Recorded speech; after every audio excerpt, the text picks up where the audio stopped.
What's the first thing you think of when you hear the word zombie? If you're like most of us, you probably think of Alice, the tough and sexy character portrayed by Mila Jovovich in the Resident Evil series of films. Or you may think of Rob Zombie, the rocker turned director behind such film classics as House of 1,000 Corpses and Rob Zombie's Halloween Part 2. But both of those megastars would still be working at Sally Beauty Supply if not for the groundwork laid by one man, the father of the modern zombie genre, Uwe Boll. Today, I, like many before me, have made the pilgrimage to Uwe Boll Plaza in Harborville, East Virginia, a city that truly has its head on straight and recognizes the contributions of this auteur, a man who single-handedly resurrected, no pun intended, the genre from obscurity. The year was 2002. Boll was sitting in his humble apartment in Wormelskirchen, Germany. His last two films had been met with critical and box office failure, and he was seriously considering retiring from filmmaking and returning to work on his father's ostrich farm. The only thing that kept him going was his irrational obsession with zombies, the resurrected corpses of human beings. Neighbors interviewed for this feature agreed to speak only anonymously due to Boll's propensity for challenging critics to boxing matches. It was crazy. He believed that one day there'd be no more room in hell, and that when that day arrived, the dead would walk the earth. Oh yeah, I remember him. He would go on to anyone who would listen about this laboratory in Wuhan, China. He said he was conducting dangerous virus experiments. He said that someday the virus would escape the lab and wreak havoc across the globe. Go back to your ostrich farm, we would tell him. We stopped saying that after he knocked a few of us on our asses. The man has a mean left hook, I tell you. But how was Boll to spread the word about the zombie menace? A failed director with no money, ideas, and no discernible skills, living in a backwoods village in Germany? Then one day, while drowning his sorrows in a local pub, he discovered an obscure and little-known arcade cabinet that drew his eye. Sega's House of the Dead. After that, everything changed. Most people don't know that House of the Dead started out as an arcade game rather than the hit film series we know it as today. But Boll saw a diamond in the rough. I remember he rushed in and could not stop talking about this game he found. Sega! He kept yelling. Sega! These guys know what's going on, he kept saying to me. I'll go to Japan and meet Mr. Sega himself. I'll convince them that I can take their message to the world. The very next day, Boll signed up for a cargo berth on a tramp steamer bound for Japan. He knew no one there, didn't know the language, or even where Sega headquarters was located. Fortunately, the Sega building was, at the time, the tallest building in Japan, easily seen from almost every part of Japan.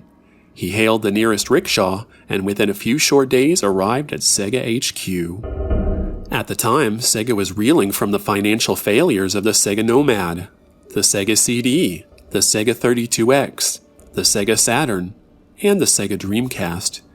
Not to mention the massive expense of building and maintaining what was, at the time, the tallest man-made structure on Earth.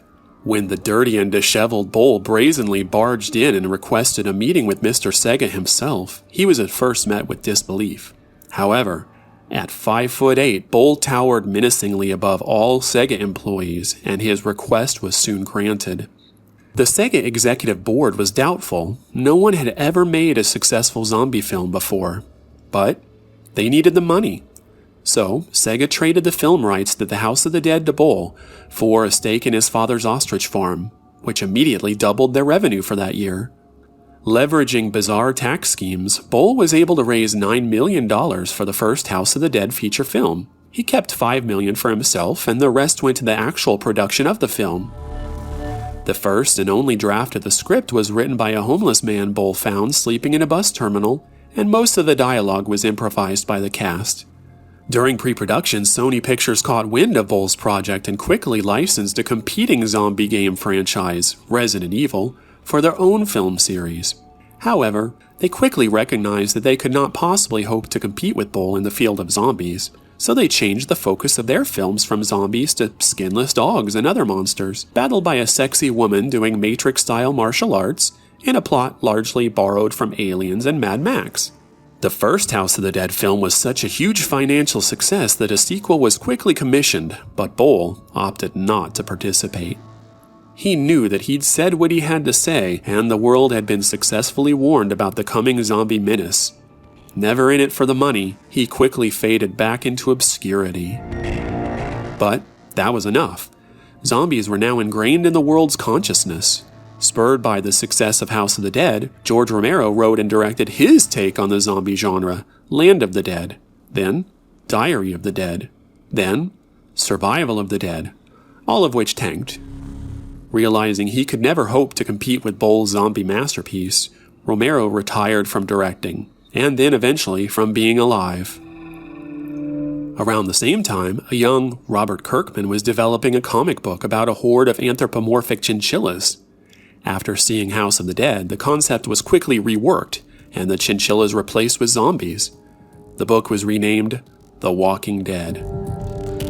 Alfredo Martinez Calderon, founder and president of the AMC network, a huge Boll fan, optioned The Walking Dead for a television series and subsequently ran the zombie genre into the ground. And where is Boll today? Some say he took over his father's ostrich farm, which he won from his father in a boxing match.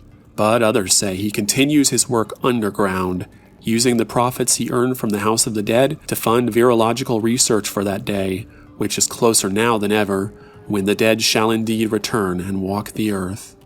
But the loyal Boll fans, who jokingly refer to themselves as bullshitters, keep the memory of this man and his masterpiece alive to this very day. The city of Harborville, East Virginia famously hosts the annual Super Bowl Zombie Festival, and have named Uwe Boll their honorary dictator for life. And Sega has bounced back too, releasing several new House of the Dead games for arcade and console. So profitable have these games been that Sega has used some of their massive profits to buy several aircraft carriers. No one knows what they plan to do with them. Perhaps to fight the coming zombie hordes? I guess we'll just have to wait and see.